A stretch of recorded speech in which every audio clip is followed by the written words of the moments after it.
जीवित पितांकर धन्यवाद हेउ मोर प्रिय माने परमेश्वरंकर आशीर्वाद एवं परमेश्वरंकर अनुग्रह जोगु आज आमने पुणी थरे तांकरी वाक्य सुनिबा पई समय पाइछु सुजोग पाइछु। तेणु आसंतु आमे माने समय को नष्ट न करी समय को सद्व्यवहार करी परमेश्वरंकर वाक्य निकट को जीवा। मो सहित खोलंतु जो वाक्य आमे शिक्षा करिके आसुछु प्रकाशित वाक्य 2 पर्वर 24 रु तळुकु देखिबा। किंतु तुम्भ मानंकु अर्थात थुयाथिरारे थिबा जेउ अवशिष्ट लोके एही मतावलंबी नुह ओ जहाकु शयतानर निगूढ़ शिक्षा बोली कहन्ते ताहा ज्ञात नुह।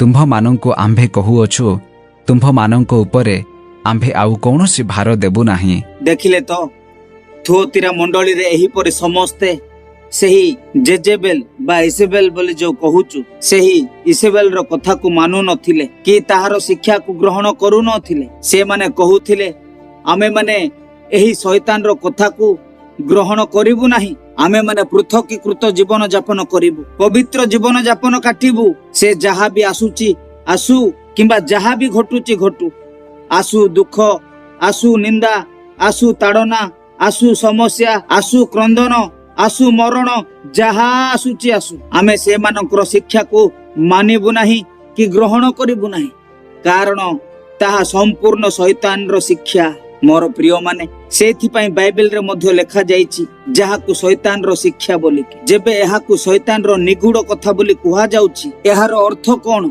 एहार अर्थ आजि काली जहा सबु नुआ नुआ विषय नुआ नुआ शिक्षा नुआ नुआ रीति रिवाज नुआ नुआ पर्वपर्वाणी नुआ नुआ सब विषय मंडली भितर को लोक माने नहीं कि आसुछंती। एही सबु ही शैतान रो चालाकी एवं शैतान रो शिक्षा। पुणी प्रभु एमानकु कोन कहउछंती टिके देखंतु, तुम मानकु आम्भे कहूअछु तुम मानकर ऊपर आउ कोन सी भार देबु नाही। देखंतु प्रभु एमानकु कोन कहउछंती, तुमे एमितिरे तो एही अंधकार रो समय रे भी प्रभुंकर विश्वासर सहित ठिया होइछ एवं पृथकीकृत जीवन यापन काटी परमेश्वरंकर गौरव करूअछ, परमेश्वरंक सहित ठिया होइछ। एहा पूरा तुम मानक पय कष्टदायकर जीवन बा समय मु ताहा जानिछि। तेणु आम्भे तुम मानक ऊपर आउ भार देबा नाही, आउ कोनोसी भार देबा नाही। पुणी पद 25 रे लेखा जाइछि, केवल तुम मानक ठारे जहा अछि ताहा आम्भर आगमन पर्यंत दृढ़ रूपे धरी रख। देखंतु एहार अर्थ कोन? मोर प्रिय माने आजिकाली जहा भी परिस्थिति हेलानी से भलो पालक माने हुअंतु बा भलो प्रचारक माने हुअंतु किंबा भलो विश्वासी माने मध्य हुअंतु, से माने टिकिए मंडली रे रीति रिवाज किंबा पर्वपर्वाणी किंबा गीत नाच न कले शांति मिलिबो नाही। किंतु प्रकृत रे परमेश्वरंकर सत्य वाक्य पई किंबा प्रकृत रे उद्धार पाइथिबा किंबा विश्वासी रो काम कोन? गोटिए पटे एही परिका परिस्थिति चालुथिला बेले आउ गोटिए पटे आमे माने एही सत्य वाक्य पई जगतर ज्योति होई आम मानकर विश्वास को बंचाइबा पई उदाहरण स्वरूप ठिया हेबाकू पड़िबो। कारण सेही विश्वास पई आजी पर्यंत आमे माने संसार ठारू पृथक होई सियोनर रास्ता रे यात्रा करूछु एवं जेउ शिक्षा मते एवं आपण मानकु मिलिछि सेही शिक्षा परमेश्वर द्वितीय थर आसीबा पर्यंत बा तुरी बाजीबा पर्यंत दृढ़ रूपे रखी बा दृढ़ रूपे धरी ठिया हेबाकू पड़िबो। मोर प्रिय माने निजको टिके परीक्षा करिकी देखंतु प्रकृत रे आपण माने केउ परिका शिक्षा पाइछंती। जेउ शिक्षा मु एवं आपण माने आज पाइछु, जेउ सत्य शिक्षा मते एवं आपण मानकु मिली अछि, जेउ अनुग्रह मु एवं आपण माने पाइछु, एही सब ही आम मानकु तुरी बाजीबा पर्यंत जीशु ख्रीष्टंकर आगमन पर्यंत मेघमाला को जेबे आसीबे सेही पर्यंत दृढ़ रूपे धरी रखिबाकू परमेश्वर आज आमान को कहउछंती। पुणी पद 26 रे कोन लेखा जाईछि पढंतु, जे जय करे ओ शेष पर्यंत आम्भर कर्म करे आम्भे जेपरि आम्भर पितांक ठारू क्षमता प्राप्त होइअछु ताहाकु मध्य सेही परि ସମସ୍ତ ଜାତି ଉପରେ କ୍ଷମତା ଦେବୁ। ଦେଖନ୍ତୁ ପ୍ରକୃତରେ କଣ କହୁଛନ୍ତି ଯେ ଜୟ କରେ ଓ ଶେଷ ପର୍ଯ୍ୟନ୍ତ ଆମ୍ଭର କର୍ମ କରେ। ଏଥିରେ ଆପଣ ମାନେ ନିଜକୁ ଟିକେ ପରୀକ୍ଷା କରିକି ଦେଖନ୍ତୁ, କଣ ଆମେ ଆଜି ପ୍ରକୃତରେ ପରମେଶ୍ୱରଙ୍କ ଠାରୁ ଉଦ୍ଧାର ପାଇଛୁ ତ? ପ୍ରକୃତରେ ଆଜି ଆମେ ମାନେ ପରମେଶ୍ୱରଙ୍କର ଇଚ୍ଛା ଅନୁସାରେ କର୍ମ କରୁଛୁ ତ? କାହିଁକି ନା ପରମେଶ୍ୱର କହୁଛନ୍ତି ଯେଉଁମାନେ ଶେଷ ପର୍ଯ୍ୟନ୍ତ ଆମ୍ଭର କର୍ମ କରେ ବା ଆମ୍ଭର କର୍ମ କରିବେ। ଆମ୍ଭେ ଯେପରି ଆମ୍ଭର ପିତାଙ୍କ ଠାରୁ କ୍ଷମତା ପ୍ରାପ୍ତ ହୋଇଅଛୁ, ତାହାକୁ ମଧ୍ୟ ସେହିପରି ସମସ୍ତ ଜାତି ଉପରେ କ୍ଷମତା ଦେବୁ। ଏବେ ଆପଣ ମାନେ ଟିକେ ଚିନ୍ତା କରିକି ଦେଖନ୍ତୁ, ଯଦି ପରମେଶ୍ୱର ଆଜି ଆଗମନ କରିବେ କିମ୍ବା କାଲିକି ଆଗମନ କରିବେ, ତେବେ କଣ ଆପଣ ମାନେ ଯାଇପାରିବେ ତ? ରୂପାନ୍ତରିତ ହୋଇପାରିବେ ତ? ତା ସହିତ ଏଠାରେ ଲେଖା ଯାଇଛି ଯେଉଁମାନେ ଜୟ କରିବେ ଆଉ ତାଙ୍କରି କର୍ମ କରିବେ, ସେହି ସମସ୍ତଙ୍କୁ ସମସ୍ତ ଜାତି ଉପରେ କ୍ଷମତା ଦେବୁ ବା ଅଧିକାର ଦେବୁ ବୋଲି କହୁଛନ୍ତି। ଏବଂ ସେମାନଙ୍କୁ ଲୁହାର ଦଣ୍ଡ ବା ରାଜଦଣ୍ଡ ଦେବୁ ବୋଲି କହୁଛନ୍ତି। ଶାସନ କରିବା ପାଇଁ କ୍ଷମତା ଦେବେ। ଏହା କେବେ ଦେବେ ଜାଣିଛନ୍ତି? ଯେବେ ଗୁପ୍ତ ଆଗମନ ହେବ, ସେହି ସମୟରେ ପ୍ରକୃତରେ ଉଦ୍ଧାର ପାଇଥିବା ବିଶ୍ୱାସୀ ମାନେ ତୁରୀ ବାଦ୍ୟର ଶବ୍ଦ ଶୁଣି ମେଘମାଳାକୁ ଚାଲିଯିବେ ତାଙ୍କ ସାଙ୍ଗରେ ଭେଟ କରିବା ପାଇଁ। ତାହାର ଠିକ 7 ବର୍ଷ ପରେ ପରମେଶ୍ୱର ପୁଣି ଥରେ ଯେଉଁମାନେ ଗୁପ୍ତ ଆଗମନରେ ଯାଇଥିବେ ସେହି ଲୋକମାନଙ୍କୁ, ସେହି ପବିତ୍ର ଲୋକମାନଙ୍କୁ ପୁଣି ଥରେ ଏହି ପୃଥିବୀକୁ 1000 ବର୍ଷ ରାଜ୍ୟ କରିବାକୁ ଫେରେଇ ଆଣିବେ, ତାହା ବି ମହିମାର ସହିତ। ତ ମୋର ପ୍ରିୟ ମାନେ, ଆପଣ ମାନେ ଟିକେ ଚିନ୍ତା କରନ୍ତୁ, ଏହି ପ୍ରୋଗ୍ରାମ ପୁଣି କଣ ପାଇଁ? ଗୁପ୍ତ ଆଗମନ ତ ଥରେ ହେଇଯିବ, ଯାହା ହେବା କଥା ତ ହେଇଯିବ, ସବୁ ହେଇଯିବ। ଭଣ୍ଡ ଖ୍ରୀଷ୍ଟ ଆସିବ, ମହାକ୍ଲେଶ ହେବ। ପୁଣି କାହିଁକି ପରମେଶ୍ୱର ଗୁପ୍ତ ଆଗମନ ପରେ ତାଙ୍କରି ଲୋକମାନଙ୍କୁ, ପବିତ୍ର ଲୋକମାନଙ୍କୁ, ଯୋଉମାନେ ଗୁପ୍ତ ଆଗମନରେ ଯାଇଥିବେ ସେହି ଲୋକମାନଙ୍କୁ ପୁଣି ଥରେ ପୃଥିବୀକୁ କାହିଁକି ଆଣୁଛନ୍ତି? ଏହି ପ୍ଲାନ କଣ ପାଇଁ? ମୋର ପ୍ରିୟ ମାନେ, ଟିକିଏ ଗଭୀର ଭାବରେ ଚିନ୍ତା କରିକି ଦେଖନ୍ତୁ। ଏଠାରେ ଯେପରି ଲେଖାଯାଇଅଛି ଯେଉଁମାନେ ଜୟ ପାଇଥିବେ, ଠିକ ସେହିପରି ଏହି ଜଗତରେ ସମସ୍ତ ଲୋକମାନେ ସମସ୍ତ ବିଷୟରେ ଜୟ ପାଇକି ହିଁ ଗୁପ୍ତ ଆଗମନରେ ଯାଇଥିବେ। ସେଇଥିପାଇଁ ଏହି ଜଗତର ଜୟ ପାଇଥିବା ଲୋକମାନଙ୍କୁ ହିଁ ପରମେଶ୍ୱର କଣ କରିବେ ନା ପୁଣି ଥରେ ଏହି ଜଗତକୁ 1000 ବର୍ଷ ରାଜ୍ୟ କରିବା ପାଇଁ ତଳକୁ ଆଣିବେ।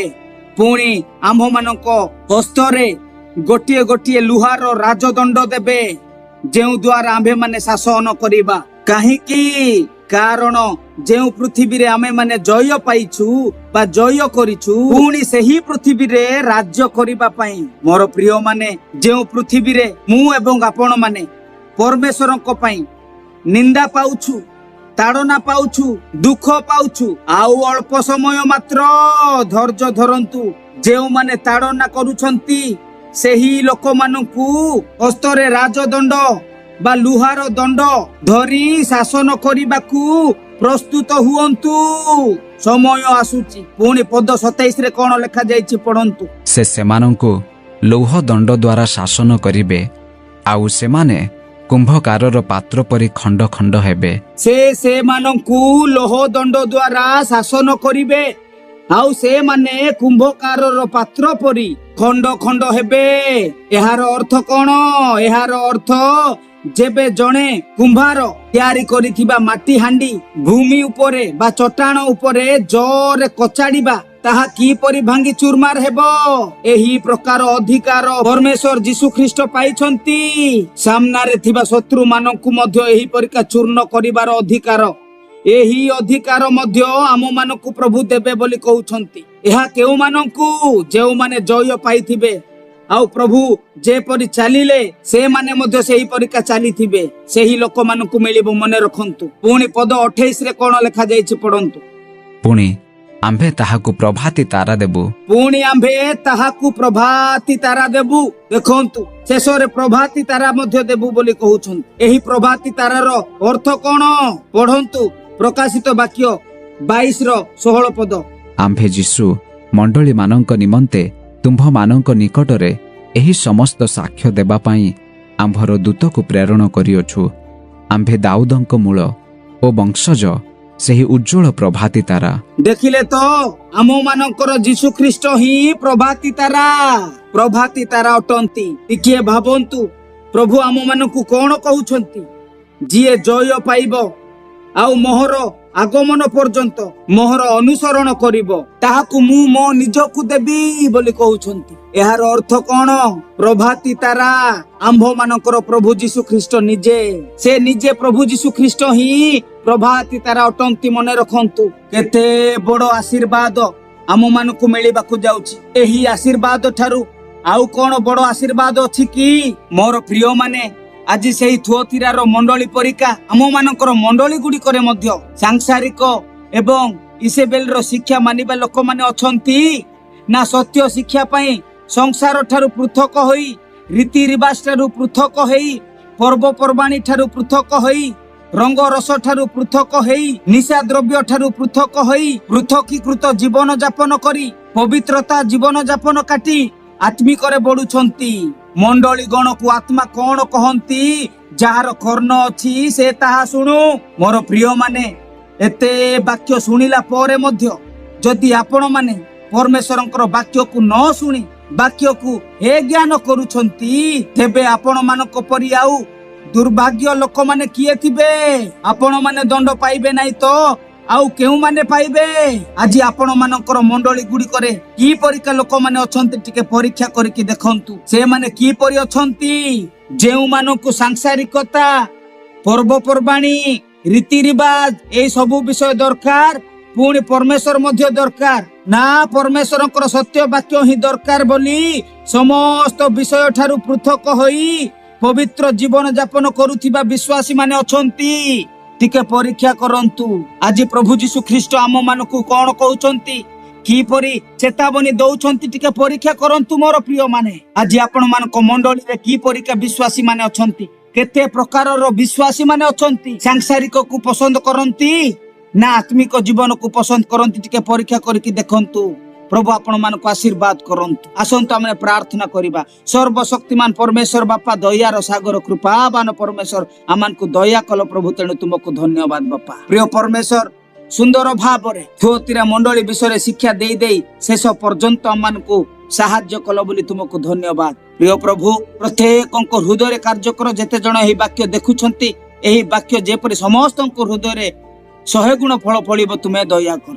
ସବୁ ବିଷୟ ପିତା ତୁମ ପାତଳ ସମର୍ପଣ କରି ପ୍ରାର୍ଥନା ଶୁଣିଲେ, ଉତ୍ତର ଦେଲେ ବୋଲି ଧନ୍ୟବାଦ। ପ୍ରାର୍ଥନା ଯୀଶୁ ଖ୍ରୀଷ୍ଟଙ୍କ ନାମରେ ମାଗିଲେ ପିତା, ଆମେନ୍।